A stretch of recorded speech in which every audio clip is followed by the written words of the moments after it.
ज्ञानेन्द्र शाहीलाई कुटेको पो देखिन्छ त। किन कुटेको होला भन्ने देखिँदैन नि। प्रहरीभित्रै रवि लामिछाने सिद्धिन सक्छन् भन्ने सङ्केत कसैले चाहिँ आइजीलाई गर्यो खनाललाई। अब रवि लामिछाने थिएन न, त्यति भयो। अब तपाईँ हामी भए होइन, यहाँ त व्यक्त मात्रै भयो। सुर्खेतमा त ज्ञानेन्द्र शाहीको त ढाडै भाँचिसक्यो त। त्यसो भने दीपक मनाङ र महेश बस्नेतहरूको चाहिँ लोकतान्त्रिक भन्ने तपाईँको बुझाइ कि के? त्यसो होइन, मान्छेले उठाएका प्रश्नहरूको मैले त्यो यसो पनि भन्छन् त्यो पनि कारण हो कि भन्ने मैले त्यही गर्ने कसैलाई चाहिँ माननीय मन्त्री बनाएर ढोग्ने, अनि त्यही गर्ने कुनै अर्कोलाई चाहिँ भाला भालाले रोप्ने भनेपछि, किनभने दीपक मनाङको नाम लिनु भनेको त मौरीको गोलोमा हात हाल्नु जस्तै हो। त्यो काम हामीले किन गर्ने? यस्तै खालका जिउ छोडा हात छोडाहरू काङ्ग्रेसभित्र पनि 101। दीपक मनाङको नाम हामीले पटक पटक लिनु राम्रो हुँदैन, किनभने हाम्रै भोलि सुरक्षामाथि प्रश्न उठ्ला। ज्ञानेन्द्र बिचारा होइन, अब हेर त बिचारा कति कुटे खानु र कति बाँच्नु त तिनले। मैले भन्दै के आएको छु भने धन्न त्यो एउटा ठकुरीको छोरो रहेछ र पो अहिलेसम्म पनि ठाँगेले छोएको छैन। हामी जस्तो हो भने त खुट्टै टेक्न सक्दैनौँ नि। आजभोलि तपाईँलाई डरै मात्रै लाग्छ डाक्टर साहब? होइन, मैले डराउनु पर्ने कुरा के भयो र? मेरो त नागरिक सर्वसाधारणको जीव धनको बचाउ गर्ने पनि त मेरो काम हो नि त। जस्तो किसिमको आरोप अहिले ज्ञानेन्द्र शाहीमाथि लगाइराखेका छन्, त्यस्तै गरेकै भए पनि उसलाई चाहिँ कानुन बमोजिम मात्रै कठघरामा ल्याउन अर्को पक्षलाई चाहिँ अधिकार हुन्छ। देन एन्ड देयर कुटपिट गरेर सिध्याइदिने यो हक अधिकार कसैलाई पनि हुँदैन। ल म यही नै आह्वान गर्छु, आम जनविद्रोहको लागि आह्वान गर्छु र त्यो जनविद्रोहको नेतृत्व म लिन्छु। तयार छ त जनमत? अहिले जनमानस तयार छ? त्यसपछि जुन किसिमको एउटा ज्ञानेन्द्र शाही चाहिँ सुर्खेत जाँदाखेरि त चोकचोकमा कुटै खान्छ भने जनविद्रोह नै आह्वान गरियो भने के हुन्छ होला त भोलि? कहिलेसम्म अत्याचार सहने? कहिलेसम्म बौद्धिक वर्गहरू चुप लाएर सुतेर बस्ने? बौद्धिक वर्ग के गरेर हेरेर बसिरहेछौ अरे? आफू चाहिँ अमेरिकामा, फेरि तिमी अमेरिकामा बस्ने, अनि यहाँ बौद्धिक चाहिँ न्यु रोडमा सडकमा आएर अनि तिमीलाई काठमाडौँमा आउने वातावरण ठिक्क बनाएर अवतरण गराइदिनु पर्ने, यही हो बौद्धिकले गर्नुपर्ने। आफ्नो चाहिँ के भूमिका हुँदैन? रवि लामिछानेलाई चाहिँ चितवनमै सिद्ध्याउन आँटेका थिए। अब कस्तो खतरनाक स्थिति भने लामिछानेको के होला भनेर बुझ्नको लागि यहाँबाट नेपाल प्रहरीको आइजी आफै पुगेका, नत्र भने सिध्याइदिन्थे तिनले। तिमीलाई यो मन परेको छैन, तिमीलाई देशको माया लागेको छैन, संसारभरिका 10,000 नेपाली आऊ न त, ल कमिटी गठन गरौँ, त्यसको नेतृत्व म गर्छु। भोलि नै थाल्नु थियो। 2 जना मात्रै गयो भने त ज्ञानेन्द्र शाही बनाइदिन्छन् बाबा यिनीहरूले त यो कुराको सुनिश्चितता नभइकन हामीले जनविद्रोह जनता हो सडकमा आओ, जनता हो सडकमा आओ, समस्याको समाधान हुन्छ त्यहाँबाट? अर्काका छोरी चेली नाचेको देख्दाखेरि त गजबै आउँछ नि त। अनि आफ्नै छोरी चेली स्टेजमा पुग्यो भने कस्तो लाग्छ त कसैलाई?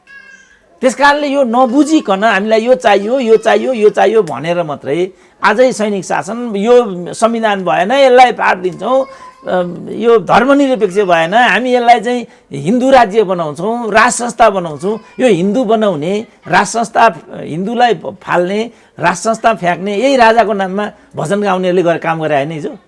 किन गरे त उनीहरूले त्यस्तो? मेरो घरमा आएर कसैले आएर म पनि जथाभावी बोल्दैन, जसलाई पनि चिड्याउने, जसलाई पनि जेसुकै भन्ने, छेडपेच गर्ने, लु भने एक थोरै मर्ते लगाएर खडा यो घरमा आगो लगाइदिउँ। त्यसो भने जब जहाज डुब्न थाल्छ त्यसपछि सबैभन्दा पहिला त्यहाँबाट भाग्नेहरू मुसा हुन्छन् भनेर। यी त मुसा हुन् नि, मुसाको पनि कुरा गरिरहने। हामी टाइगरसँग लडौँ न, हामी लड्ने। त्यसो भए जहाज डुब्न लाग्यो? अब त्यो त देखिसक्यो नि त। शेरधन र शङ्करहरू तयार रहनु, जहाज यहाँबाट छुट्यो भनिसक्यो नि त केटाहरूले। अथवा आफ्नै घर बालेर खरानी धसेर हिँड्नु, अथवा न्यानो तातो तापेको अनुभूति गर्नु। अब यहाँ सिक्किम जाँदाखेरि फलानु हुँदाखेरि केही पनि फरक पर्दैन नि त।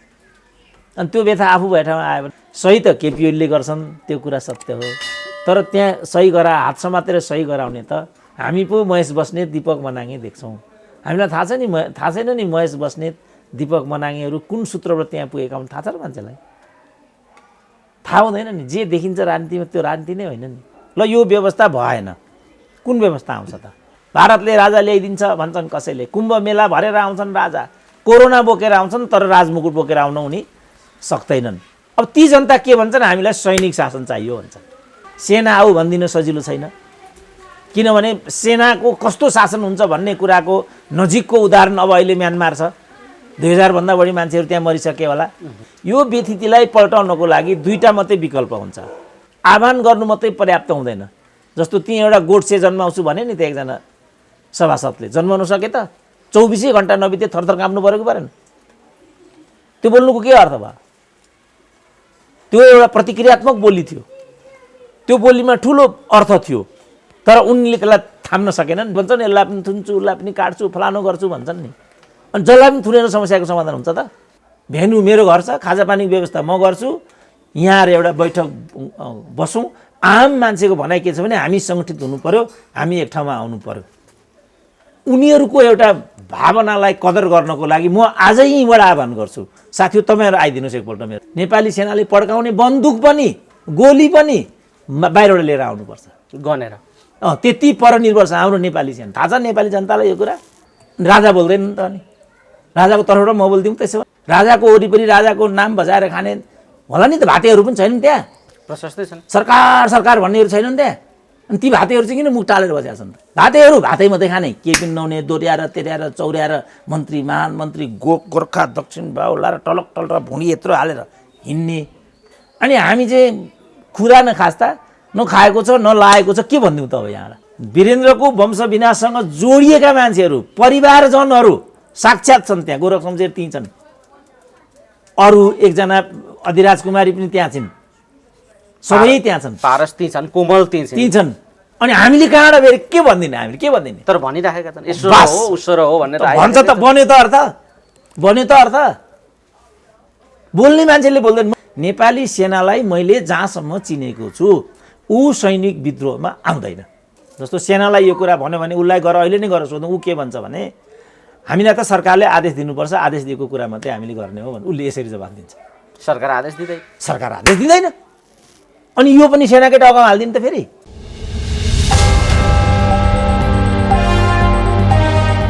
आज हामीसँग कुराकानी गर्नका निम्ति राजनीतिक विश्लेषक प्राध्यापक डाक्टर सुरेन्द्र केसी हुनुहुन्छ डाक्टर साहब स्वागत छ ल हस् धन्यवाद प्रदेशहरूमा सबैभन्दा ठुलो असर देखिन थाल्यो अहिले जुन खालको गतिरोध केन्द्रमा थियो प्रदेशमा अलिअलि हुँदाहुँदै अब चाहिँ चरम रूपमा पुगेको हो कि प्रदेशको द्वन्द्व भन्ने खालको स्थिति देखिएको छ गण्डकीको घटनालाई लिएर अब प्रदेशहरूबारे के समीक्षा गर्न सकिन्छ के छ डाक्टर साहब यो प्रदेशको स्थितिलाई कसरी हेर्नु भएको छ अब उनीहरूले भनिसके नि अब शेरधन र शङ्करहरू तयार रहनु जहाज यहाँबाट छुट्यो भनिसक्यो नि त केटाहरूले अब यो भिरमा लडेको पहिरो जस्तै हो यो अब यो पहिरोले कसलाई थिचेर अब ज्यानै लिने हो कि अपाङ्ग बनाइदिने हो मार्गै बदलिदिने हो कि कहिलेकाहीँ त हाम्रो सिस्ने बजार छैन हाङदेवाको तल फुरुम्बुको कहिलेकाहीँ त्यो बजारै चेन्ज हुन्छ नि त्यो माथिबाट ढुङ्गा झरेपछि ठुलो फुरुम्बु खोलो बौलाएर आयो भने त्यो कहाँ त्यो सिस्ने बजार लाग्थ्यो कहाँ भन्ने नै छेउ छँदै बाँकी राखिदिँदैन क्या उसले कहिलेकाहीँ चाहिँ त्यो नदीले आफ्नो चाहिँ मार्ग नै पनि बदलिदिन्छ अब त्यो हदसम्म पनि यो पुग्यो भने त्यो अचम्म हुँदैन किनभने यो नेकपाभित्रको पहिरो हो यो पहिरोले कति घच्च गर्छ र के बिमाख गर्छ भन्ने अब यिनीहरूलाई अनुमान नहुनु चाहिँ अब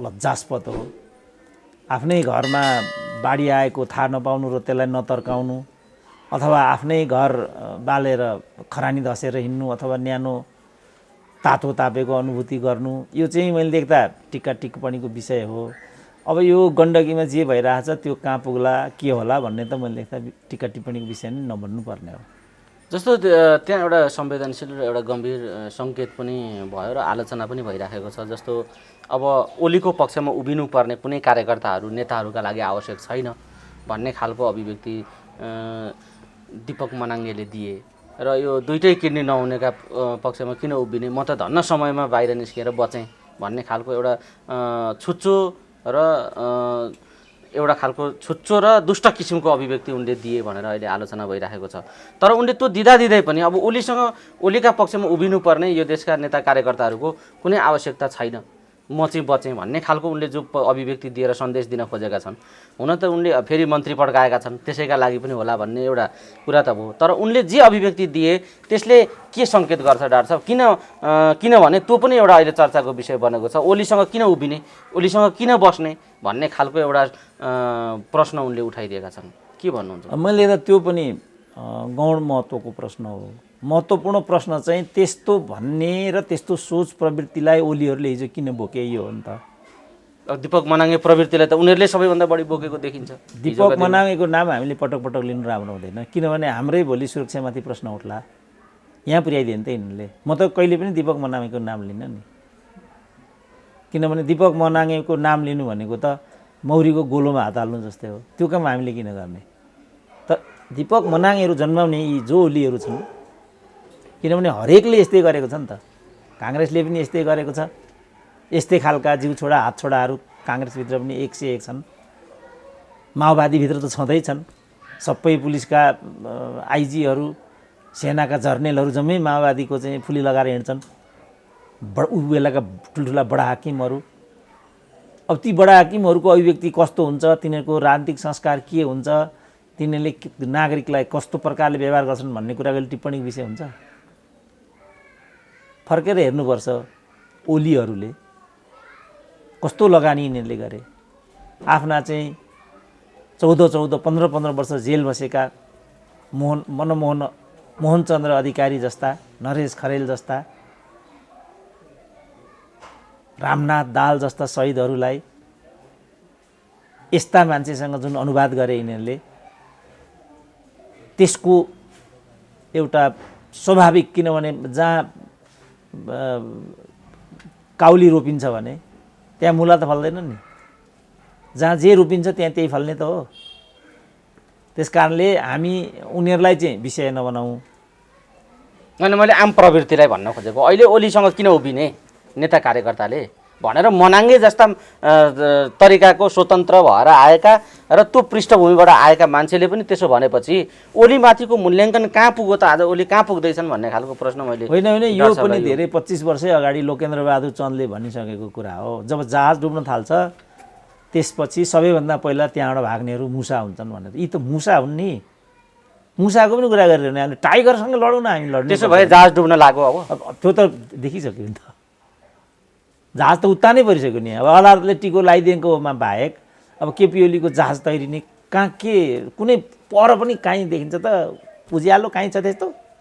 उज्यालो छैन। जहाज अब उतानु पर्छ, घोप्टिन्छ, कता पल्टिन्छ, कति क्षति हुन्छ भन्ने कुरा एउटा खालको आशंका उठेकै छ। अब यो खालको गतिरोध र अनिश्चयका बीचबाट राज्य अराजकता र हत्या हिंसातिर र विभिन्न आतङ्कतिर, लुटपाटतिर फर्किन सक्छ भन्ने डाक्टर साहबको जुन पहिलेदेखिको एउटा आशंका र यो खालको व्यथितिले त्यतातिर लान्छ भन्ने खालको जो कुरा डाक्टर साहबले उठाउनुहुन्थ्यो, ठ्याक्कै यो काहीँ न काहीँ अब सङ्केत देखिएको हो कि भन्ने खालको कुरा चाहिँ महेश बस्नेतका अभिव्यक्ति र नरोत्तम वैद्यका अभिव्यक्तिले देखाइराखेको जस्तो भान भएको छ डाक्टर साहब। यी महेश बस्नेतले अब काटमार गर्न पनि हामी तयार छौँ ओलीका निम्ति भन्ने उनले अभिव्यक्ति दिएका छन् भने एउटा नातुराम चाहियो भनेर बोलेकामा माफी त मागिसके, तैपनि त्यो आक्रोश पनि अर्कातिर ओलीप्रति यो अहिलेको सत्ताप्रति त व्यक्त भएको छ भनेपछि अब समाज अराजकता र काटमारतिर उन्मुख हुन थालेको हो कि के हो डाक्टर साहब? यो के खालको राजनीतिक संस्कार र सन्देश दिन खोजेका हुन् नेताहरूले?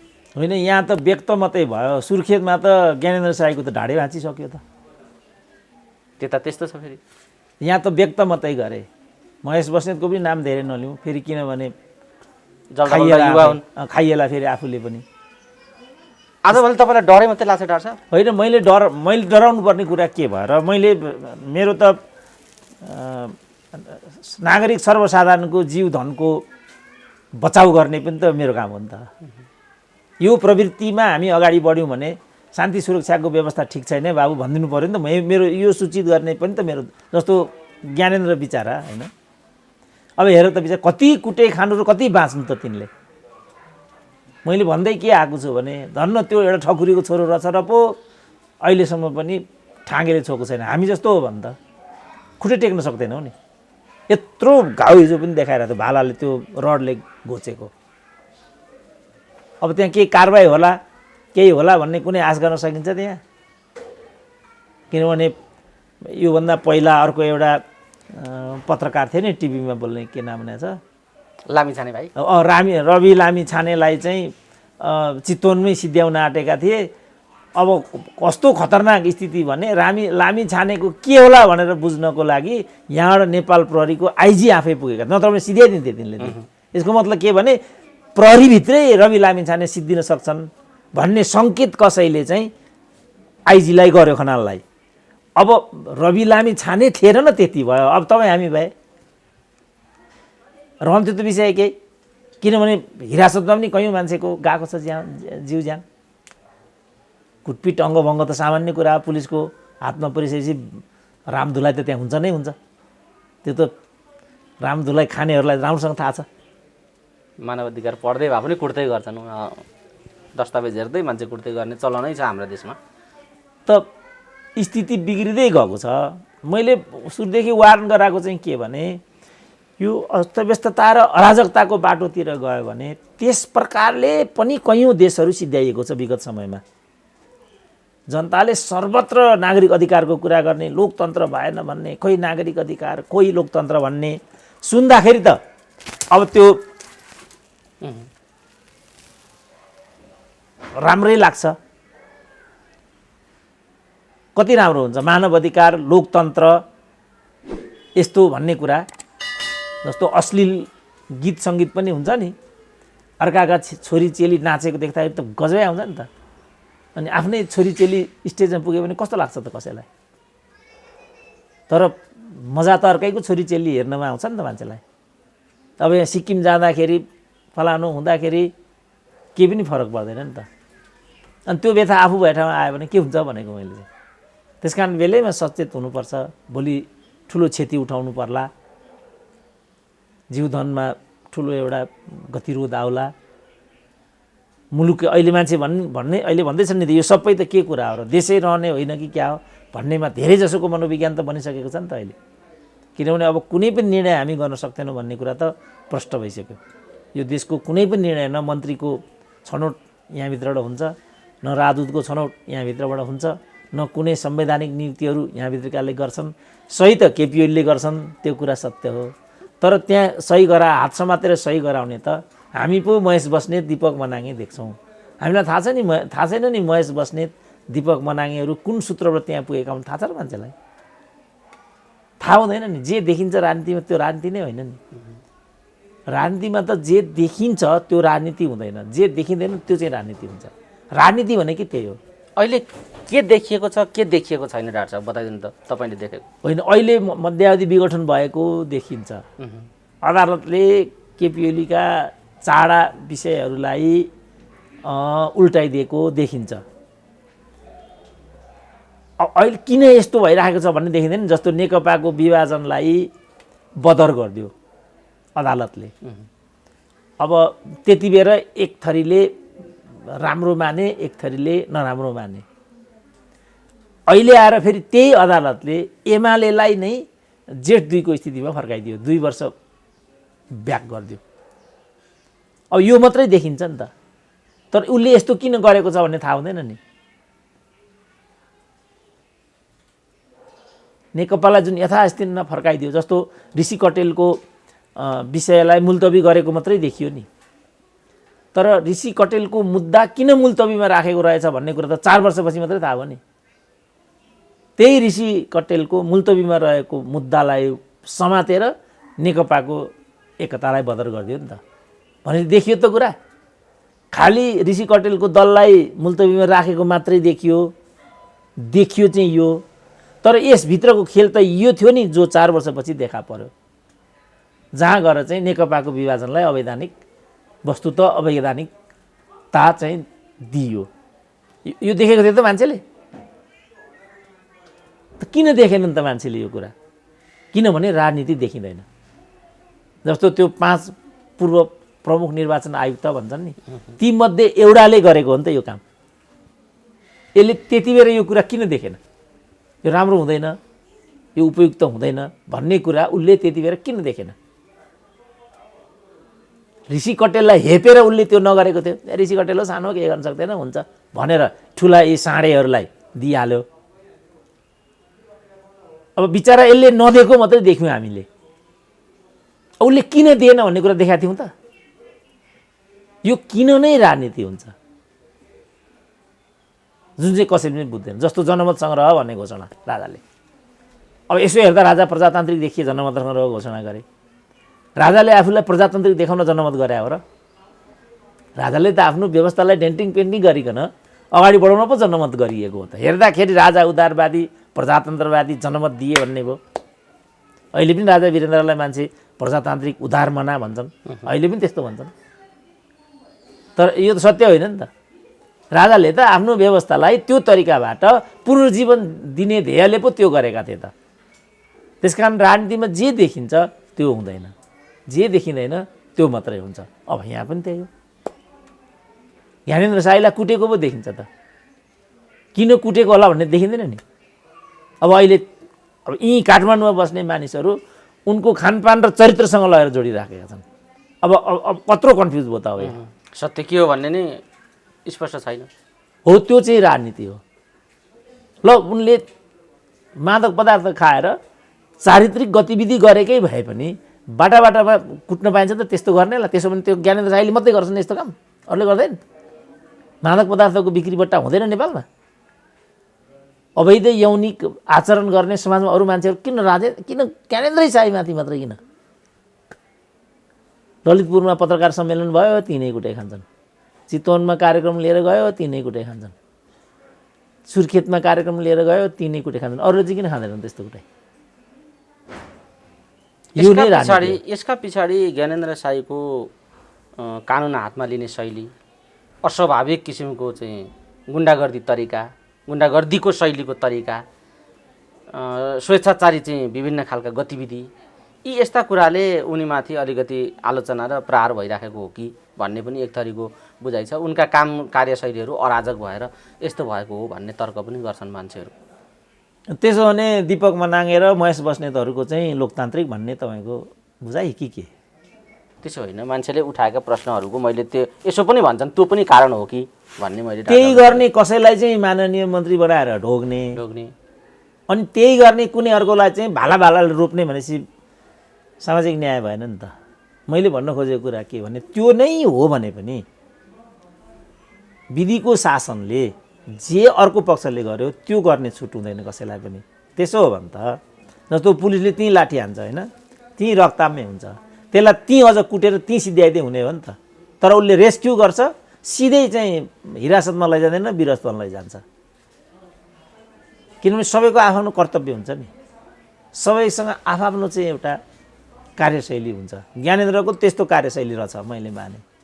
अनि त्यसको जवाफमा अर्को पक्षले पनि त्यस्तै जवाफ दिने हो भने त विधिको शासन त अन्त्य भइहाल्यो नि। त्यसो जसलाई जस्तो यी मलाई कसैलाई रिस उठ्यो मेरो घरमा आएर कसैले आएर म पनि जथाभावी बोल्ने, जसलाई पनि चिड्याउने, जसलाई पनि जेसुकै भन्ने, छेडपेच गर्ने, लु भने एक थोरै मर्ते ल्याएर खडा यो घरमा आगो लगाइदिउँ त्यसो गर्ने। मैले त्यस्तो गरेको छ भने त मलाई कानुनी तरिकाबाट म माथि जे जस्तो चाहिँ दण्ड सजाय गर्नुपर्ने हो गरिनुपर्ने हुन्छ विधिको शासनमा। हिजो त्यस्तै थियो। हिजो चाहिँ कस्तो थियो भनेदेखि आँखाको बदला आँखा, हातको बदला हात, ज्यानको बदला ज्यान। अहिले पनि मुस्लिम कन्ट्रीमा त्यो छ। ब्लड मनी भनेको त्यो हो नि त। कसैले चाहिँ ज्यान मार्यो भनेदेखि त्यो बराबरको क्षतिपूर्ति दियो भनेदेखि उसले जेल बस्नु पर्दैन नि। ब्लड मनी भनेकै त्यही हो। र जङ्गली बर्बर युगमा चाहिँ यस्तो गरिन्थ्यो। कसैले कसैको अहिले पनि मुस्लिम कन्ट्रीमा चोरी चकारी कसैले गर्यो भने थपक्कै हात काटिदिन्छ। हामी कहाँ त्यो सिस्टम छैन नि। चोरी गरी बापत जति उसले दण्डित हुनुपर्ने हो त्यति मात्रै हुन्छ ऊ। रिस त हामीलाई भनौँ न, कोही चाहिँ 1000 रुपियाँ बोकेर यहाँबाट चाहिँ धरानतिर निस्केको छ, एउटा पकेट मारले चाहिँ बस पार्कमै पकेट मारिदियो। अब त्यो कहाँ पुग्छ त? त्यसको हालत के हुन्छ त? रिस त जसले त्यो गरेको त्यसलाई ज्यानै लिदिए पनि मैले देख्दाखेरि पनि फरक पर्ने त होइन नि, तर के गर्ने, खप्नुपर्छ, त्यो मिल्दैन। त्यसकारण हामीले ज्ञानेन्द्र शाहीलाई चाहिँ विषयवस्तु बनाएको वा ज्ञानेन्द्र शाहीमाथि यो किन भयो बर्चट भन्ने हाम्रो अभिप्राय होइन। हाम्रो अभिप्राय के हो भने लोकतन्त्रमा आफ्ना गतिविधि गर्न पाउने हक सबैसँग चाहिँ ग्यारेन्टी हुन्छ। कसैले जस्तो किसिमको आरोप अहिले ज्ञानेन्द्र शाहीमाथि लगाइराखेका छन् त्यस्तै गरेकै भए पनि उनलाई चाहिँ कानुन बमोजिम मात्रै कठघरामा ल्याउन अर्को पक्षलाई चाहिँ अधिकार हुन्छ। देन एन्ड देयर कुटपिट गरेर सिध्याइदिने यो हक अधिकार कसैलाई पनि हुँदैन। त्योलाई मात्रै अलिकति टच गर्न जस्तो विधिको शासन हुनु पर्यो, लोकतान्त्रिक व्यवहार हुनु पर्यो भन्ने खालको डाक्टर साहबले जो उठाउनुहुन्छ नि, त्यही लोकतान्त्रिक र विधिको शासन सङ्कटमा पर्यो आज भन्ने कुराको अहिले छलफल छ र यो व्यवस्थाले काम गरेन। यो व्यवस्थाको समस्या हो। यो लोकतान्त्रिक विधि र पद्धति अहिले चाहिँ सुशासन भएन। यो प्रणाली नै समस्याग्रस्त छ, यो संविधान नै समस्याग्रस्त छ भनेर सबै लगेर यहाँ संविधानमा खनाइदिने यस्तो खालको परिपाटी पनि अहिले विकास भएको देखिन्छ। राजनीतिक वृत्तमा छलफलहरूका बिचमा परामर्शहरू कुराकानीहरूका बिचमा यस्ता सन्देशहरू आइराखेका छन्। के भन्नुहुन्छ डाक्टर साहब, साँच्चै यो संविधान नै यो सबै कुराको जड हो या यो एउटा खालको सही कार्यान्वयनको अभाव हो, के हो बताइदिनुहोस् त। यो चाहिँ व्यवस्थाको प्रश्न भनेर उठाउन चाहँदा उठाउन खोज्दा उठाउन नमिल्ने उठाउनै नसकिने भन्ने चाहिँ त होइन, त्यो कुरा म मान्छु। तर यो व्यवस्थाको प्रश्न भन्दा पनि मैले देख्दा विकल्पहीनताको प्रश्न चाहिँ चुनौती होला भन्ने लाग्छ कि मलाई। ल यो व्यवस्था भएन, कुन व्यवस्था आउँछ त? यी नेताहरू भएनन्, कुन नेताहरू आउँछन् त? कुन यिनीहरूलाई प्रतिस्थापन गर्ने नेतृत्व को हो? हिजो के थियो? राजा थियो। पर राजा बसिरह हुन्थ्यो, हेर है तलमाथि भयो भने राजा भन्ने कुरा हुन्थ्यो। मनोविज्ञान नै त्यस्तै हुन्थ्यो। यिनीहरूलाई राजा आएर नाइ हुँदैन, किन यिनीहरूको अराजकता बढी भयो, यिनीहरूको परिवारवाद बढी भयो, व्यथिति र भ्रष्टाचार बढी भयो, यिनीहरूबाट हुँदैन। त्यसकारण राजा आउनुपर्छ। राष्ट्रियता अप्ठ्यारोमा पर्यो, देश बेचे, कोसी गरे, गण्डकी गरे भन्ने कुरा हुन्थ्यो। एउटा मनोविज्ञान बन्दै जान्थ्यो। 17 साल पुस 1 गते त्यो मनोविज्ञान साकार हुन्थ्यो। 29 वर्ष राजाले शासन गर्यो। साँच्चै नै राजाले त्यो 29 वर्षको उपलब्धि नेपाली समाजमा विकास निर्माणको क्षेत्रमा, ल एन्ड अर्डरको क्षेत्रमा, शिक्षाको क्षेत्रमा, स्वास्थ्यको क्षेत्रमा उसले केही वास्तवमा गरेर पनि दिदियो। त्यो त मान्छेले बिर्सेको थिएन। जस्तो अहिले कोभिड इत्यादिको क्रममा उनीहरूले चाहिँ टेको अस्पताल हेरे, ओहो राजाहरूले गर्दा, वीर अस्पताल हेरे, ओहो धन्न वीर शमशेरले अस्पताल बनाइदिएको रहेछ। यसरी नै 14मा 14वटा अञ्चल अस्पताल थिए, 75मा 75वटा जिल्ला अस्पतालहरू थिए। त्यो सब त पञ्चायतले गरेको थियो नि त। अब अहिले कतिवटा अस्पतालहरू विस्तारित भए त? कतिवटा जिल्ला स्तरीय अस्पतालहरू अञ्चल स्तरीयमा विकसित भए त? टेकु जस्तो अर्को अस्पताल कहाँ बन्यो त? है तेरि यो त हुँदो रहेनछ भन्ने मान्छेलाई लाग्यो। मनोवैज्ञानिक धरातल बन्दै गयो। पूर्व पश्चिम राजमार्ग जसरी बन्यो, कोदारी राजमार्ग जसरी बन्यो, त्यस्ता राजमार्गहरू कहाँ कहाँ बने त? गङ्गालाल हृदय रोग केन्द्रमा चाहिँ छाला जुत्ता कारखाना थियो, ट्रली बस थियो हाम्रो, अरू कल कारखानाहरू थिए। बरु राजाले त्यो त खोल्यो। यो के हो यस्तो भन्ने कुरा मान्छेलाई लाग्दै गयो। लाग्दै गएपछि मानिसहरू विकल्पतिर फर्केर हेर्न थाले। तर अब ठ्याक्कै त्यो संस्था अब अहिले रहेन। जस्तो 47 को परिवर्तन पछि पनि अघि मैले भनेकै परिवेश त्यहाँ उत्पन्न भयो। त्यस्तै खालको मनोविज्ञान त्यहाँ पैदा भयो। जसरी 7 देखि 17मा त्यस्तो किसिमको अस्थिरताले त्यस्तो मनोविज्ञान बनेको थियो, 47 देखि 59मा पनि फेरि त्यही मनोविज्ञान बाहिर आयो। किनभने दलहरूको चरित्र एजिटिभ छ, लडाइँ झगडा गरेका छन्, घुसखोरी भएको छ, नातावाद विवाद भएको छ, राजनीतिक अस्थिरताहरू बढेछ। 3 वर्षमा गिरिजाप्रसाद कोइरालाले मध्यावधि ठोकिदिए। त्यहीलाई प्रयोग गरेर माओवादीले फेरि द्वन्द्वको एउटा श्रृङ्खला उठायो। आखिर घानमा पर्ने भनेको त आम जनतै भयो नि त्यो बेला त। अरू त घानमा परेनन् नि। नेताहरू सुरक्षित, कोही दिल्ली बस्थे, कोही लन्डन बस्थे, कोही काठमाडौँ बस्थे, कोही सदरमुकाममा बस्थे। तर गाउँको जनता कहाँ गएर बस्थ्यो त? नेताका छोराछोरी जेएनयूमा पढ्थे, नेताका छोराछोरी विदेशी बोर्डिङ स्कुलमा पढ्थे। यी पनि सहर बजारमा चाहिँ नेताका छोराछोरी सुटुक्क बोर्डिङ स्कुलमा पढेर चाहिँ डिग्री लिइरहेकै हुन्थे, आफूलाई बनाइरहेका हुन्थे। आम सर्वसाधारणका छोराछोरी ठाउँमा चाहिँ भइराखेको थियो। त्यहाँ राजा त्यसैलाई त्यही मनोविज्ञानलाई प्रयोग गरेर त्यहाँ राजा जिउँदै थियो। फेरि उसले 59 साल 61 साल घटाइदियो। तर 59 साल चाहिँ 17 साल थिएन। ज्ञानेन्द्र टिक्न सकेनन्। ज्ञानेन्द्र टिक्न सकेनन् मात्रै होइन कि मानिलिउँ मैले धेरै ठुलो क्राइम गरेँ भने जस्तो एउटा मनोविज्ञानमा दलहरूले उभ्याइदिन चाहिँ सफल भए। अन्तर्राष्ट्रिय ताकतलाई पनि राजाले आफ्नो अनुकूल बनाउन सकेको रहेनछ भन्ने कुरा देखियो। नेपालबाट राज संस्था भन्ने चिजै गएर गणतन्त्र आयो। अब हामीसँग राज संस्था छैन, तैपनि मान्छे के भन्छन्, राजा आऊ देश बचाऊ, राजा आऊ देश बचाऊ भन्छन्। भारतले राजा ल्याइदिन्छ भन्छन् कसैले। कुम्भ मेला भरेर आउँछन् राजा, कोरोना बोकेर आउँछन्, तर राजमुकुट बोकेर आउन उनी सक्दैनन्। त्यसपछि जनतामा छटपटी त छँदैछ। अब ती जनता के भन्छन्, हामीलाई सैनिक शासन चाहियो भन्छन्। कसैले त फिरादै हाले भन्ने पनि हामी सुन्छौँ। भद्रकाली त किन चुप लागेर बसेको छ, भद्रकाली चाँडो आइजन, यो व्यथिति बेविचार बढी भयो, यो कोरोनाले हामीलाई गाँजिसक्यो, हामी सिद्धिन आँट्यौँ, हामीलाई केही न केही तारणहरू गर्दैन, केही न केही गर्दैन भन्छन्। कि सेना नै आइदिनु पर्यो? अब हामीहरू जस्तो पढे लेखेको मान्छेले सेना आऊ भनिदिन सजिलो छैन। किनभने सेनाको कस्तो शासन हुन्छ भन्ने कुराको नजिकको उदाहरण अब अहिले म्यानमार छ। 2000 भन्दा बढी मान्छेहरू त्यहाँ मरिसके होला। दिनको सयौँ मान्छेहरू मर्छन्। किनभने सैनिकले त अरू देख्दैनन्, उसले त ल एन्ड अर्डर, उसको जिम्मेवारी ल एन्ड अर्डर हुन्छ, हातमा बन्दुक हुन्छ, त्यसलाई उल्लङ्घन गर्ने बित्तिकै पड्काइदिन्छ। सैनिक शासनको त्यही हुन्छ तरिका। पाकिस्तानमा त्यही भयो, म्यानमारमा त्यही भयो, बङ्गलादेशमा त्यही भयो, थाइल्यान्डमा त्यही भयो, अन्यत्र त्यही भयो। कि हामीले त्यो खोजेको, हामीले त्यो भन्न सक्नु पर्यो। त्यो पनि एउटा विकल्प हुन नसक्ने होइन कि हामी त्यो विकल्पमा आउनु पर्यो। हामीसँग के विकल्प छ त?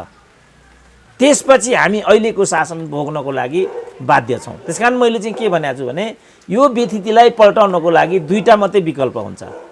कि आम विद्रोहको बाटो जानु पर्यो, कि निर्वाचनको बाटोबाट चाहिँ सही प्रतिनिधिहरू छनौट गर्नु पर्यो। अब हामी नेपाली जनताहरू यसको लागि तत्पर छौँ त? ल म नै आह्वान गर्छु, आम जनविद्रोहको लागि आह्वान गर्छु र त्यो जनविद्रोहको नेतृत्व म लिन्छु। तयार छ त जनमत? अहिले जनमानस तयार छ? त्यसपछि जुन किसिमको एउटा ज्ञानेन्द्र शाही चाहिँ सुर्खेत जाँदाखेरि त चोकचोकमा कुटै खान्छ भने जनविद्रोह नै आह्वान गरियो भने के हुन्छ होला त भोलि? त त्यसलाई धान्न सक्ने एउटा मनोवैज्ञानिक र वस्तुगत स्थिति छ कि छैन त यहाँ? त्यो नहुँदै अनि यो व्यवस्था भएन, यो संविधानले काम गरेन इत्यादि भयो भन्नुको अर्थ के हुन्छ? यसले अझ विषयलाई अराजकतामा लैजान्छ कि? यो हो मेरो चाहिँ चासो। अझ अस्तव्यस्ततामा लैजान्छ र राष्ट्रको अस्तित्व नै सिक्किम हुने खतरा बढ्छ कि? त्यो भयो भने हामीले इतिहासमा कुन भूमिका खेलेको ठहर्नेछ त भोलि? जस्तो लेन्डुप दोर्जीहरूकै कुरा छ। उनीहरूले चाहिँ एक गठले लोकतन्त्रको माग गरे, मागै गरे, विधानसभाको निर्वाचन भयो, तर त्यही विधानसभाले त्यही सिक्किमलाई भारतमा विलय गर्ने निर्णय गरिदियो। अनि त्यो ठाउँमा विषय पुग्यो भने त्यसको जिम्मेवारी कसले लिन्छ त? के हामी लेन्डुप दोर्जी हुन तयार छौँ? कि लेन्डुप दोर्जेको कथा दोहोरिँदैन भन्ने कुराको सुनिश्चितता गर्ने हामीसँग के आधारहरू छन् त्यस्ता आधारहरू? त्यसकारण बोल्नु मात्रै पर्याप्त हुँदैन, आह्वान गर्नु मात्रै पर्याप्त हुँदैन। जस्तो त्यही एउटा गोडसे जन्माउँछु भने नि त एकजना सभासदले जन्माउनु सके त? 24 घन्टा नबिते थरथर काँप्नु परेको परेन? त्यो बोल्नुको के अर्थ भयो? त्यो एउटा प्रतिक्रियात्मक बोली थियो, त्यो बोलीमा ठुलो अर्थ थियो, तर उनले त्यसलाई थाम्न सकेनन् नि। किनभने मनोगत कुरा मात्रै त्यो थियो, वस्तुगत स्थिति त्यहाँ थिएन। प्रधानमन्त्रीलाई मारेर नेपालमा लोकतन्त्र पुनर्स्थापित गर्ने स्थिति अहिले छैन। यहाँ अरू पनि के भन्छन्, यसलाई पनि थुन्छु, उसलाई पनि काट्छु, फलानु गर्छु भन्छन् नि। अनि जसलाई पनि थुनेर समस्याको समाधान हुन्छ त? आफूलाई नै लगेर थुनिदियो भने त्यहाँबाट समाधान आउँछ? त्यसकारण मैले भने दुईटा मात्रै हामीसँग विकल्प छन्। कि जनविद्रोहको लागि तयार हुनु पर्यो, जनविद्रोह गर्न सक्नु पर्यो, कि हामीले जनप्रतिनिधित्व चाहिँ बदल्नु पर्यो। अनि नेपाली जनता जनविद्रोहमा आउन पनि तत्पर नहुने कतिपय साथीहरू म अहिले पनि देखिरहेको छु फेसबुकमा। कहिलेसम्म अत्याचार सहने, कहिलेसम्म बौद्धिक वर्गहरू चुप लाएर सुतेर बस्ने, बौद्धिक वर्ग के गरेर हेरेर बसिरहेछौ अरे? आफू चाहिँ अमेरिकामा, फेरि तिमी अमेरिकामा बस्ने, अनि यहाँ बौद्धिक चाहिँ न्यु रोडमा सडकमा आएर अनि तिमीलाई काठमाडौँमा आउने वातावरण ठिक्क बनाएर अवतरण गराइदिनु पर्ने, यही हो बौद्धिकले गर्नुपर्ने। आफ्नो चाहिँ के भूमिका हुँदैन? त्यसकारण मैले के भनेको छु भने तिमीलाई यो मन परेको छैन, तिमीलाई देशको माया लागेको छैन, संसारभरिका 10,000 नेपाली आऊ न त, ल कमिटी गठन गरौँ, त्यसको नेतृत्व म गर्छु, भोलि नै थाल्नु थियो। तर दुईजना मात्रै गयो भने त ज्ञानेन्द्र शाही बनाइदिन्छन् बाबा यिनीहरूले त। यिनीहरूसँग त साधन छैन, स्रोत छ, भिजिलान्ते छन्, मान्छे मार्ने कुट्ने काट्ने, यिनीहरूसँग विगत छ, यिनीहरूसँग भौतिक स्थिति छ, हात हतियार छन्, सबै कुरा छ नि त। हामीले देखेनौँ काने पोखरीमा टिचरलाई बिचरा के थियो कुनै उसले घप्लक्क ज्यान गयो होइन त। अब तिनका छोराछोरी नेताका छोराछोरी आज त्यहाँ छन् त, सुरक्षित। उनीहरू त टक्क लाएर कोही डाक्टर हुन्छन्, कोही इन्जिनियर हुन्छन्, कोही शाखा अधिकृत हुन्छन्, कोही राजदूत हुन्छन्। एउटा माओवादीले स्ट्याटस लेखेको रहेछ लडाकुले, मलाई चाहिँ वैदेशिक रोजगारीमा जान विवश बनाउने अस्ट्रेलियामा राजदूत भएर बसेको छ, म चाहिँ यहाँ होटलमा भाडा माझेर बसिरहेको छु। यही हो नि कुरा त। त यो कुराको सुनिश्चितता नभइकन हामीले जनविद्रोह, जनता हो सडकमा आओ, जनता हो सडकमा आओ, समस्याको समाधान हुन्छ त्यहाँबाट? अहिले दलहरूकै कुरा गर्ने हो भने पनि उनीहरूले लगातार 29-30 वर्ष सङ्घर्ष गरेपछि मात्रै आजको दिन आएको छ नि। त्यसै आजको दिन आएको छ र? त्यसै आजको दिन आएको छैन नि। मोहन चन्द्रहरू 14 वर्ष जेल बसेका छन् नि। केपी ओली पनि 14 वर्ष जेल बसेका नेता हुन् नि त। अरूले पनि ज्यान हत्केलामा लिएर कफन बाँधेर हिँडेको फल्न उनीहरूले आज एकाएक उनीहरू त्यहाँ पुगेका त होइनन् नि। त हामीले त्यति गरेका छौँ त कि हामीले त्यति गर्नु पर्यो? होइन भने त यो जुन कुशासन छ त्यो कुशासन भोग्नको लागि हामीहरू विवश हुनुपर्छ। कोही अर्को विकल्प छैन। जस्तो भन्नु भर्खरै उपनिर्वाचन भयो, कति 52 कि कति स्थानमा भइरहेछ त्यो स्थानीय तहको। त्यसमा राष्ट्रिय स्तरको पनि 1-2 ठाउँमा उपनिर्वाचन भयो। जनताले तीको तीलाई मतदान गरे त। यदि उनीहरूलाई यो मन परेको छैन, यी प्रतिनिधिहरू मन परेका छैनन् भने पल्टाइदिए हुन्छ नि त। जनताको अभिमत व्यक्त हुने त्यो एउटा समय थियो। उपनिर्वाचनलाई फेरि मिनी मध्यावधि के अरे निर्वाचन भन्ने पनि एउटा चलन हुन्छ। अब त्यसैलाई टेकेर तिमीहरूको के छ त? ल तिमीहरूको छ भने ल यिनी ज्ञानेन्द्र साईलाई भनेका छन् नि त, कालीकोटको एउटा वार्ड अध्यक्षमा चुनाव उठेर जितेर देखा अनि कुरा गर भनिरहेछन् नि त। त्यसकारण हामीले एउटा जागरणको जस्तो मैले जुन भूमिका खेलिरहेको छु, म माथि पनि मान्छेले प्रश्न हुन् बोलेर मात्रै के हुन्छ भन्छन्। बोल्नुलाई कुनै काम हो भन्ने, बोल्नुलाई कुनै दायित्व निर्वाह गरेको भन्ने कुरा मानिसहरू देखिराखेका छन्। मान्दैनन् नि केही मानिसहरू भनौँ न। जे हो त्यो एउटा ट्रेन्ड पनि छ नि त, होइन? ऊ त्यति पनि गर्दैन फेरि भनिगयो भने ऊ अमेरिका छ, बुद्धिजीवी किन सुतेर बसेका भन्छ। मलाई नै आउँछ नि त दिनको 5वटा फोन त मलाई नै आइरहेको हुन्छ त्यही अमेरिकाबाट। डाक्टर साहब के हो यस्तो, हजुरहरू कहिले सङ्गठित हुने? अस्ति यहाँ क्याबिनेटै बनायो नि त, सुरेन्द्र केसीदेखि तल ज्ञानेन्द्र साईसम्म। त त्यहाँ कमसेकम डाक्टर सुन्दरमणि लगायत त्यहाँ 25 जनाको चाहिँ लब्ध प्रतिष्ठित त्यस्ता सामाजिक व्यक्तित्वहरूको त्यहाँ नाम थियो होला। हामी 25 जना मात्रै पनि एक ठाउँमा आउन सक्छौँ त? ल सक्छौँ। बालकृष्णको त्यहीँ होला, सुरेन्द्र भण्डारीको त्यहीँ होला, ज्ञानेन्द्र साईको त्यहीँ होला, रवि लामिछानेको त्यहीँ होला, अर्काको त्यहीँ होला, सुन्दरमणि डाक्टरको त त्यहीँ नै छँदैछ। हामी एउटा मिटिङ त हामी बस्न सक्दैनौँ भने अनि यो सत्ता पटाउन सक्छौँ? एउटा मिटिङ बस्नलाई के आपत्ति छ? मेरै घरमा आएर बसे हुन्छ, यहीँबाट म आह्वान गर्छु। त्यहाँ कमसेकम 25 जनाको नाम थियो, म 25 जनालाई नै यहीँबाट आह्वान गर्छु। ल भेन्यू मेरो घर छ, खाजापानीको व्यवस्था म गर्छु, यहाँ आएर एउटा बैठक बसौँ। आम मान्छेको भनाइ के छ भने हामी सङ्गठित हुनु पर्यो, हामी एक ठाउँमा आउनु पर्यो। उनीहरूको एउटा भावनालाई कदर गर्नको लागि म आजै यहीँबाट आह्वान गर्छु, साथीहरू तपाईँहरू आइदिनुहोस् एकपल्ट मेरो घरमा। कहिले आउने हो म पूर्वाधार खडा गर्छु, बस्ने खाने व्यवस्था यहाँ तयारी गर्छु। कहिले आउने हो तपाईँहरू, प्लिज आइदिनुहोस्। जनताको भनाइ यस्तो छ, हामी तयार छौँ त। त्यति त पहाड हुन्छ भने अनि यो राज्य सत्ता पल्टाउने कुरा ख्यालख्याल हो? अहिले नि पल्टिन्छ यो? सेना आइज, सेना आइज। थाहा छ नेपाली सेनाको अवस्था के छ? नेपाली सेनाले पड्काउने बन्दुक पनि गोली पनि बाहिरबाट लिएर आउनुपर्छ गनेर। त्यति परनिर्भर छ हाम्रो नेपाली सेना। थाहा छ नेपाली जनतालाई यो कुरा? हामी जम्मै त हामी त नेपाल अङ्ग्रेज युद्ध आजभन्दा 200 वर्ष अगाडि त्यत्रो साम्राज्यसँग युद्ध लड्ने मुलुक हौ नि हामी। हाम्रो गोलीगट्टा आफै थियो, हाम्रो हतियार हाम्रो आफ्नै थियो, लजिस्टिक आफ्नै थिए, सम्पूर्ण कुरा आफ्नै थियो। जबकि यहाँबाट जुम्ला पुग्नु 2 महिना लाग्थ्यो पैदल। हामीले युद्ध लडेको ठुलो मोर्चा भनेको चाहिँ कुमाऊँ गढवाल कसरी लड्यौँ होला ल भन्नु त? त्यहाँ काठमाडौँबाट चाहिँ निर्देशन गरेको युद्ध कुमाऊ बर्डरमा जहाँ पुग्नु मात्रै अढाई महिना लाग्थ्यो यहाँबाट समाचार पुग्नु त्यतिर आभा पनि त थिएन फोनको त कुरै नगरौँ न इमेल आइडीको त कुरै नगरौँ फोन पनि थिएन नि त आभा पनि थिएन जुन हाम्रा पालामा आभा आभा भन्थे अहिलेको पिँढीले त्यो आभा भनेको के हो थाहा पनि पाउँदैन त्यतिखेर परेवा चाहिँ थियो होला परेवाको खुट्टीमा चिठी बाँध्ने चलन पनि थियो भन्छन् इतिहासमा सायद त्योभन्दा मास्तिरको सञ्चार विकास भएको थिएन अब त्यो पृष्ठभूमिमा लडेर स्थापित भएको रणमैदानमा स्थापित भएको सेना हो नि त हाम्रो तर यी शासकहरूको कुनीतिले गर्दाखेरि त्यही सेना आज परनिर्भर भइदियो नौसँग लजिस्टिक छ नौसँग गोली छ नौसँग बन्दुक छ अझ त्यही सेनाले प्रयोग गरेको बन्दुक पनि अहिले काले फेरि बिक्रीबट्टा गरेर त्यही अमेरिका पुर्यायो भनेर मैले सुनेको थिएँ अनि त्यस्ता ल्याङ्ग्राले अनि सैनिक शासन लाग्न सक्छ नेपालमा नसोधिकन नेपालमा सैनिक शासन हुन्छ किन भोलि त नसो काटिदिइहाल्छ उसले हामी यही भनौँ न यहीमा पनि जो यो क्यामेरा छ फलानु छ यो सबै जापानले एउटा बनाइदिएको छ 2 पैसा जोडेको छ यसलाई गरेका छौँ र यो भएको छ भोलि यसको चाहिँ इन्स्ट्रुमेन्ट नै हामीलाई अरू केही आन्तरिक के चाहियो भनेदेखि हाम्रो हातमा छ केही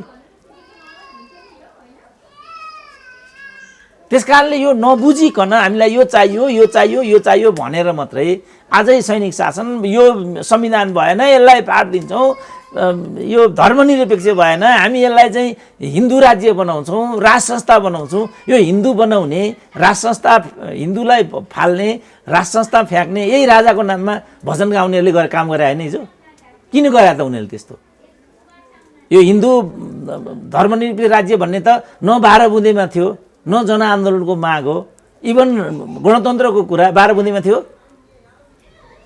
जनआन्दोलनमा चाहिँ गणतन्त्र नारा थियो त त्यो कहाँ आयो त त्यो त्यही नभएको कुरा अहिले बदल्ने कुरा भइराखेको छ भन्ने चर्चा पनि छ अब त्यसो भने पहिला क्लियर गर्नु पर्यो यो नभएको कुरा ल्याउनेको हो त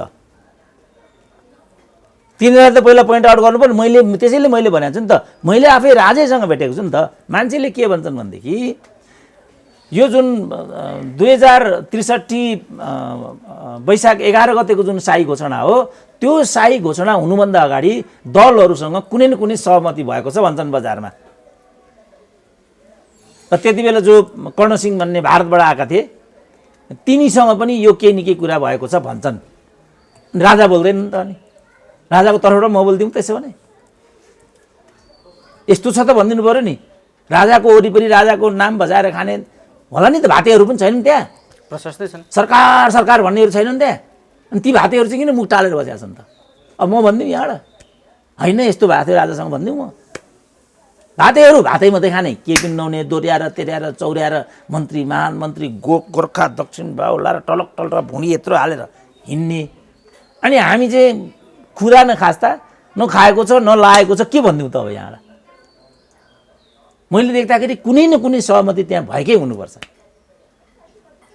मैले किनभने राजाले त आखिर राजैले त त्यो मरिसकेको हाउस पुनर्स्थापित गरिदिएको राजाले होइन त्यो हाउस विघटन गर्नलाई वैधानिक तरिकाले सिफारिस गर्ने शेरबहादुर होइनन् अनि त्यो कुरा सर्वोच्चमा पुगी सर्वोच्चले सदर गरिदिएपछि राजाले त्यो हाउसलाई विघटन गरिदिएको होइन यही हो नि सत्य त त्यो मरिसकेको हाउसलाई पुनर्स्थापित गरिदिए त्यही पुनर्स्थापित हाउसले चाहिँ राज संस्थालाई नेपालबाट अन्त गर्यो जसलाई आफूले जन्माएको छ त्यसले आफूलाई मार्ने भन्ने कुरा प्राकृतिक हुन्छ कहिले जुन आमाले सन्तानलाई जन्म दिएकी छिन् त्यही सन्तान आमालाई मार्न जाइ लाग्छ भने जाँदैन भन्ने कुरा होइन गइ लागेको देखिन्छ एउटा धन्धुकारीहरूले त्यस्तो गरेका छैनन् भन्ने कुरा होइन तर त्यो कुरा प्राकृतिक हुन्छ जुन आफूले आफूलाई जन्म दिन् त्यही आमाको घाँटी ह्याक्न जानु कुनै सन्तानको कर्तव्य हुन्छ अब त्यो प्रतिनिधि सभा भए ठाउँमा आउँ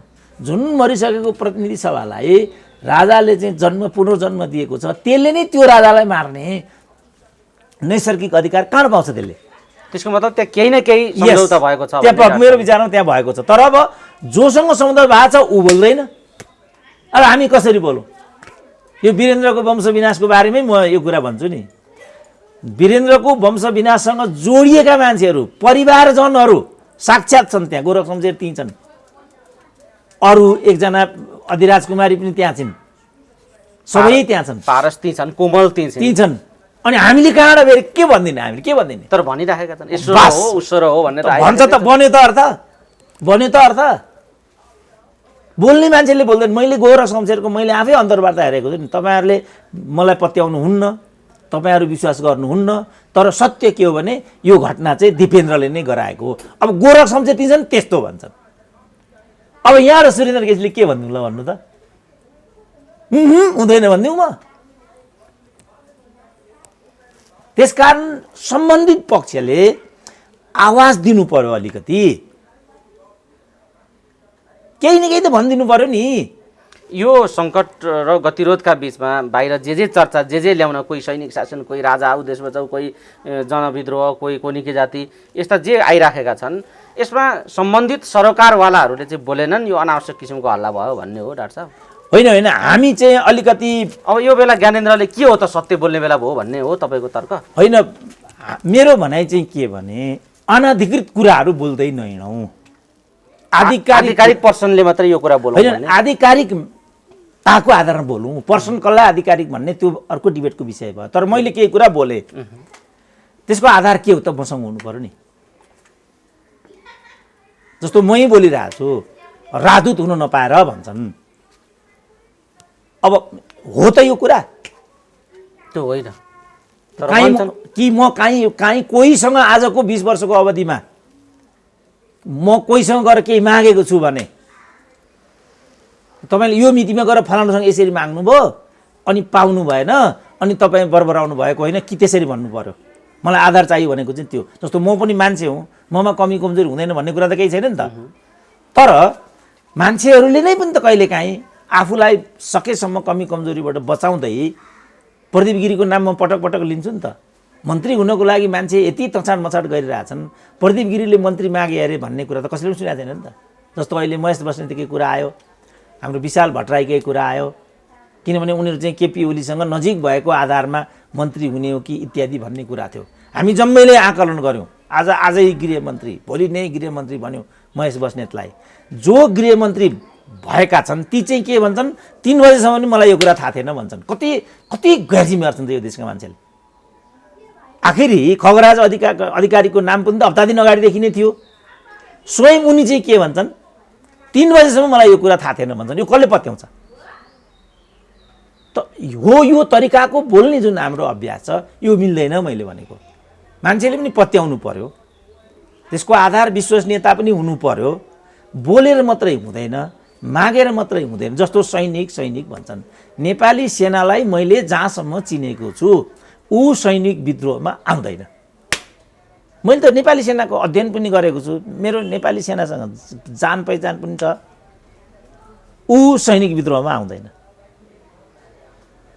के आधारमा सैनिक विद्रोह भन्छन्, के आधारमा सेनालाई आह्वान गर्छन् छ त पूर्वाधार? मैले त्यो भनेको नेपाली सेना भनेको त प्रोफेसनल सेना हो। राष्ट्रिय दायित्व, राष्ट्रिय सुरक्षाको दायित्व त उसँग हुन्छ नि। सेनाको निर्माण त त्यसका लागि जनता र राष्ट्रको सुरक्षाको निम्ति बनाएको हो नि भन्ने तर्क छ मान्छेको। राष्ट्र सङ्कटमा पर्यो, जनता सङ्कटमा परे, व्यतिथि भयो, अराजकता भयो, यो खालको राष्ट्रियता सङ्कटमा परेको कुरा, राजनीतिक कारणले या जुनसुकै कारणले सङ्कटमा परेको कुरा भयो, त्यसबेला त्यो सुरक्षा गर्ने दायित्व त सेना हो नि। नभए किन राख्ने सेना, विघटन गरिदिउँ न त भन्ने तर्क पनि उठेको छ। होइन, उसको काम त्यो होइन नि। उसको काम राजनीति होइन नि त। उसको काम त सीमा रक्षा हो नि। जस्तो अहिले चाहिँ मैले बरु अहिले जुन सिमानामा सारा भारतको के भन्ने कुरा आइरहेछ त्यो काम चाहिँ उसको हो नि त। बरु सेनाले त्यो काम गर्यो कि गरेन भन्नेमा डिबेट गरौँ न। जस्तो हाम्रो कालापानी भयो, हाम्रो चाहिँ लिम्पियाधुरा भयो, त्यसको रक्षा गर्ने काम कसको? जस्तो सेनालाई यो कुरा भन्यो भने उसलाई गर, अहिले नै गर सोध्नु, ऊ के भन्छ भने हामीलाई त सरकारले आदेश दिनुपर्छ, आदेश दिएको कुरा मात्रै हामीले गर्ने हो भने उसले यसरी जवाफ दिन्छ। सरकार आदेश दिँदैन। अनि यो पनि सेनाकै टाउकामा हालिदिनु त फेरि। मैले भनेको चाहिँ यो। त्यसकारण जहाँसम्म राजनीतिको विषय आयो, राजनीति व्यवस्थापन गर्ने दायित्व सेनाको कति हो त? जस्तो अहिले मान्छे के भन्दैछन् भने, जस्तो अहिले चाहिँ आर्थिक जीवधनको कुरा, भ्रष्टाचारको कुरा, विथितिको कुरा, विकृति विसङ्गतिको कुरा, यस्तो कुरामा सेनाले काहीँ न काहीँ नीतिगत रूपमा हस्तक्षेप गर्न चाहिँ सक्नुपर्छ भन्ने पनि सचेत र जागरुक बौद्धिकहरूको एउटा स्कुल अफ थट छ, बरु त्यस्तो चाहिँ छ।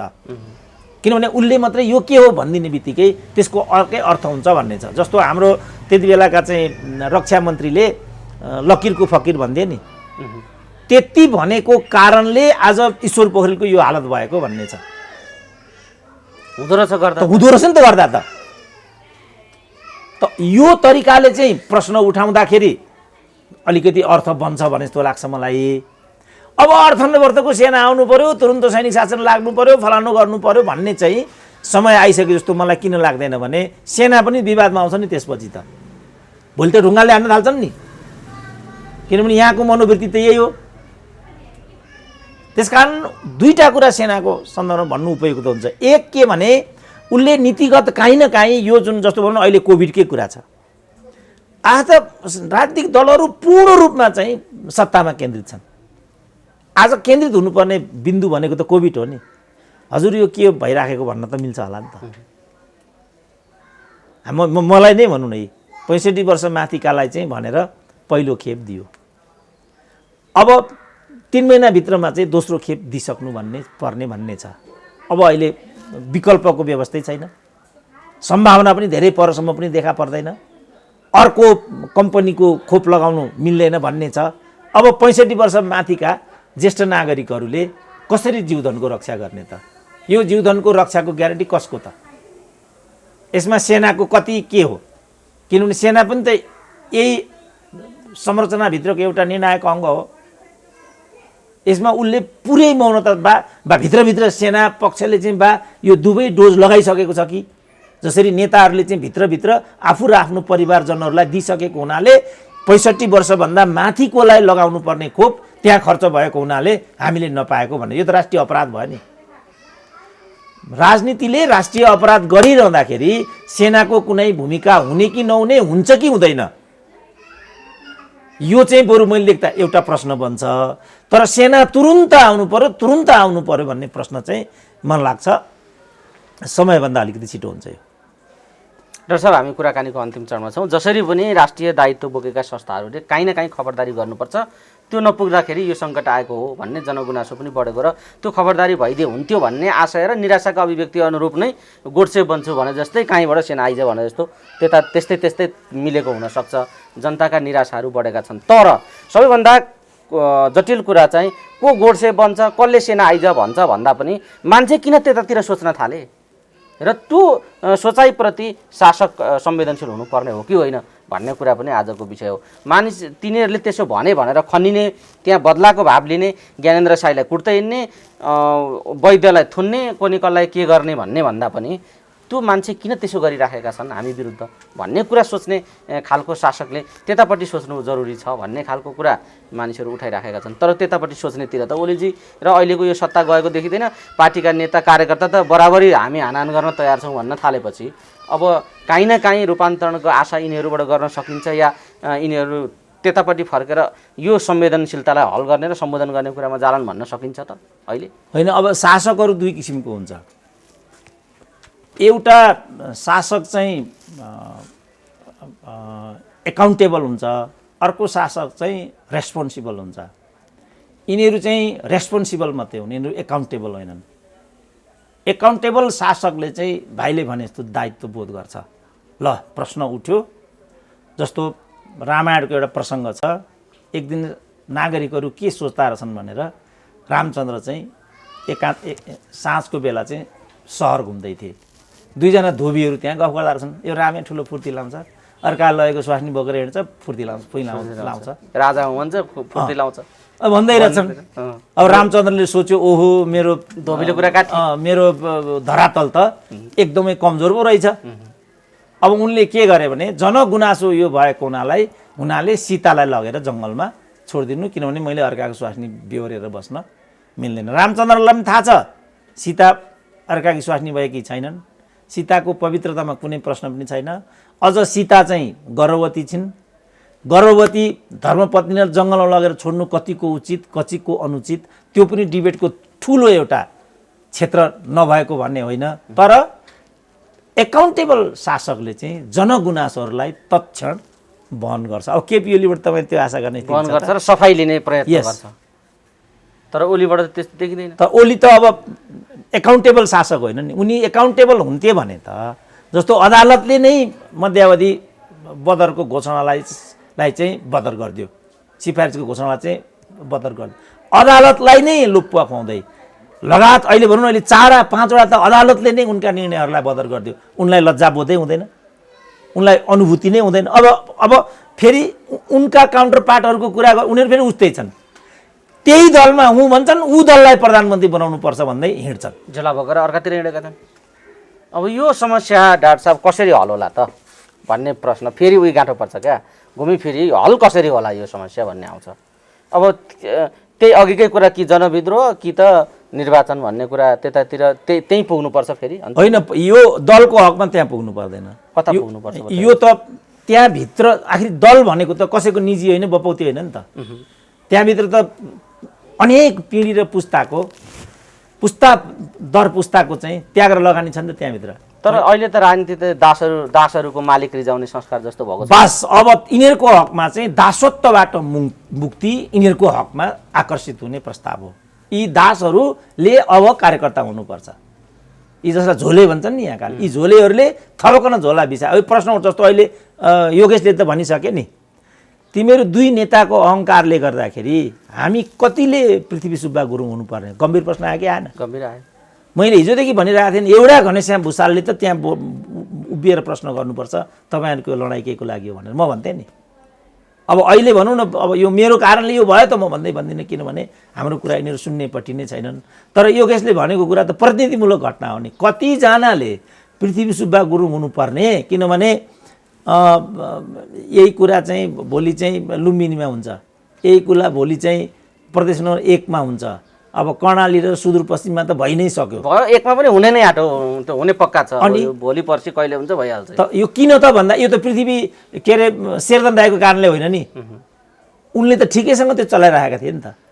अब अहिले हाम्रो पृथ्वी सुब्बा गुरुङको त अब हुन त नेपालीहरू त्यही छन्, सत्तामा आयो भने सत्तो सराब गरेर त सत्ता बाँध्ने बित्तिकै गुणगान गाइहाल्छन्। यो त नेपालीहरूको प्रवृत्ति छ।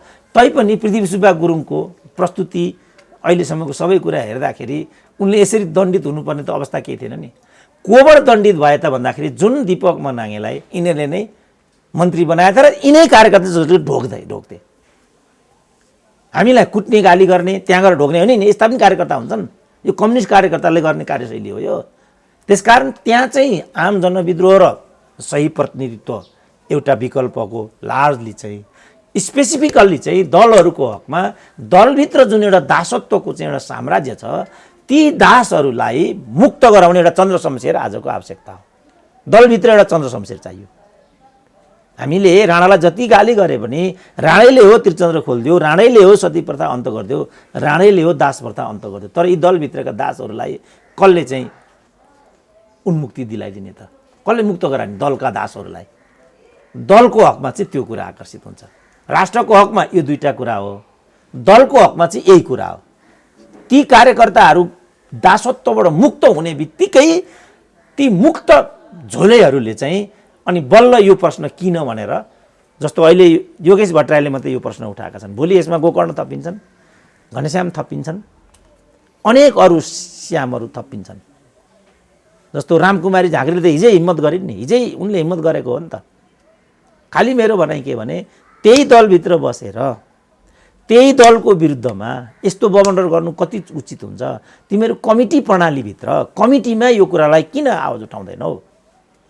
सांगठनिक सिद्धान्त र पद्धति अन्तर्गत तिमी आवाज उठाऊ गलत प्रवृत्तिका विरुद्ध भन्ने डाक्टर साहबको। किनभने ओलीलाई त्यहाँ पुर्याएको हामीले होइन नि त। तर माधव नेपालै बसेनन् नि त्यसमा, झलना जस्ता नेता बसेनन्, गएर शेरबहादुरलाई प्रधानमन्त्री बनाउने भनेर उहाँ गइदिनु भयो। अब यो एमालेको गतिरोध कसरी टुङ्गिएला अघि बढ्ला या टुङ्गेला? अदालतले एउटा फैसला गरेको छ, जेठ 2 मा फर्काइदिएको छ।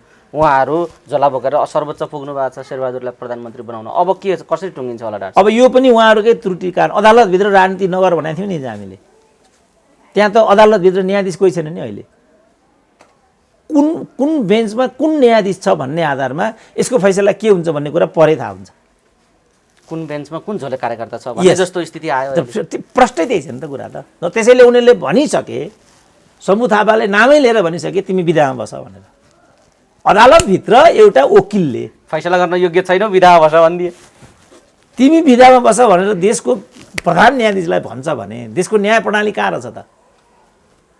अब किन शम्भु थापा आफै नेकपा एमालेका उदयपुरबाट पराजित उम्मेदवार हुन्? उनी कानुन व्यवसायी त उनको पेसा मात्रै हो। उनी त वास्तवमा नेकपा एमालेका नेता हुन्। अब अहिले देख्दा थाहा भयो कि उनी माधव नेपाल समूहका रहेछन्। अब यही कुरा सपना प्रधानको हकमा हुन्छ, यही कुरा कुमार रेग्मीको कुरा होला।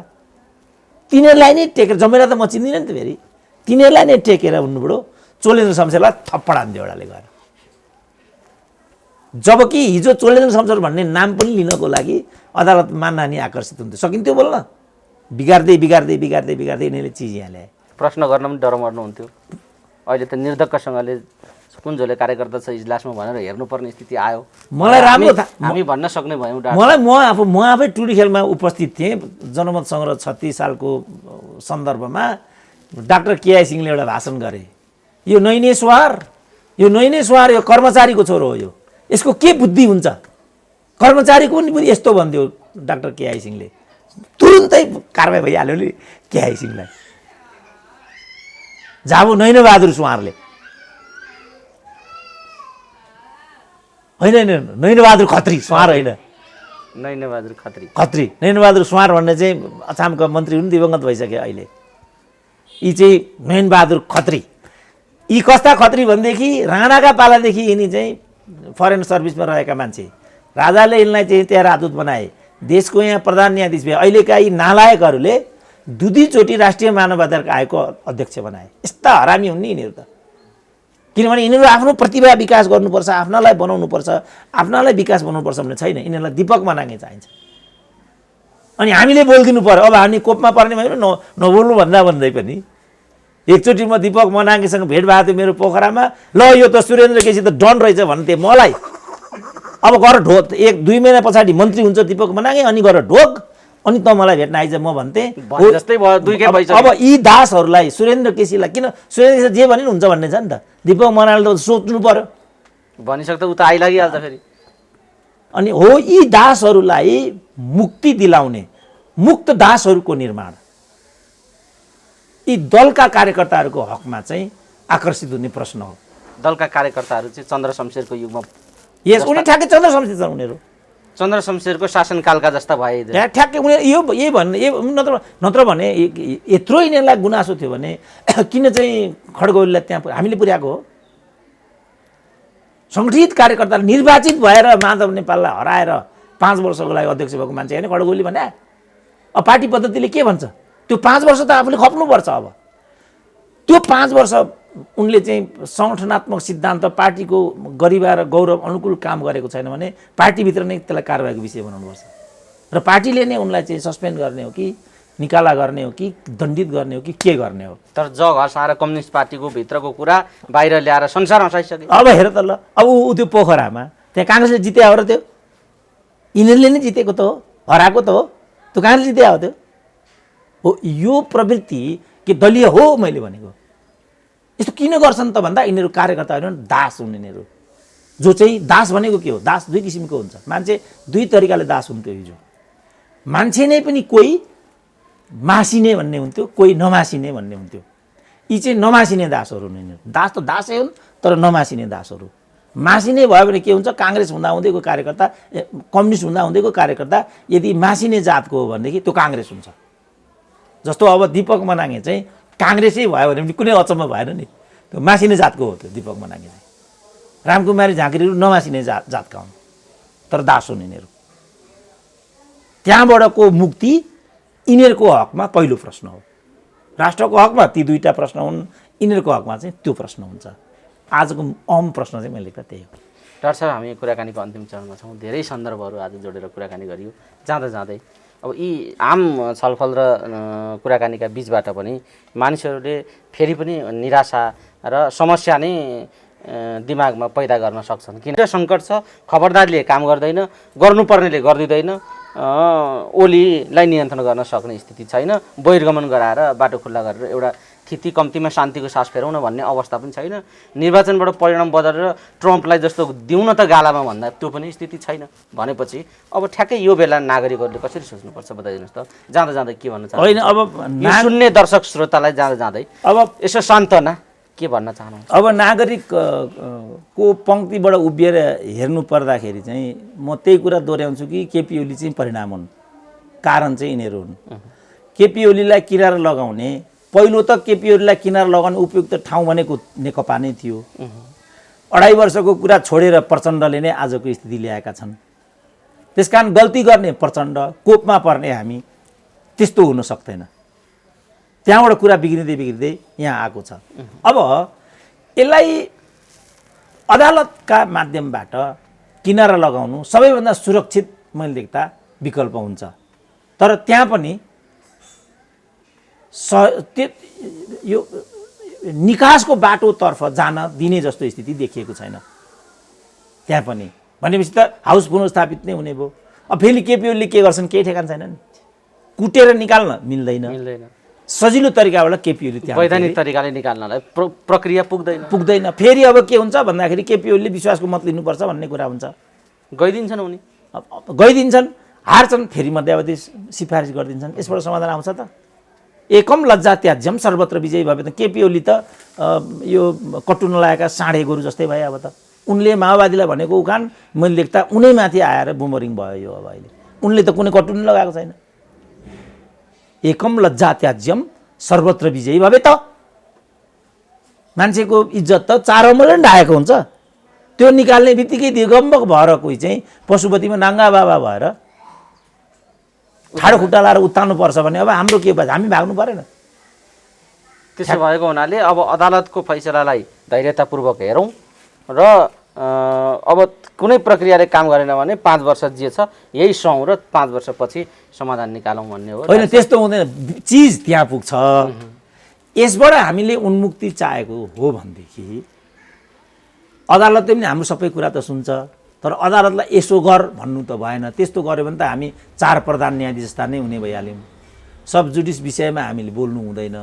हामीले जे एउटा सिनारियो देखाएका छौँ अदालतले त्यहाँ ध्यान दिनु उचित हुन्छ र जे गर्दाखेरि यो राजनीतिले एउटा निकास पाउँछ त्यो फैसला अदालतले गरिदिएको खण्डमा नेपाली जनतालाई कम बोझ हुन्छ। जस्तो अब मध्यावधिमै गइयो, अहिले कोभिडको सन्दर्भमा वास्तवमा त्यो समयोचित त हुँदैन, तर बाध्यताको स्थिति, तर अब बाध्यताको अवस्थामा फर्केर आयो, फेरि कुरा त त्यही भइहाल्छ।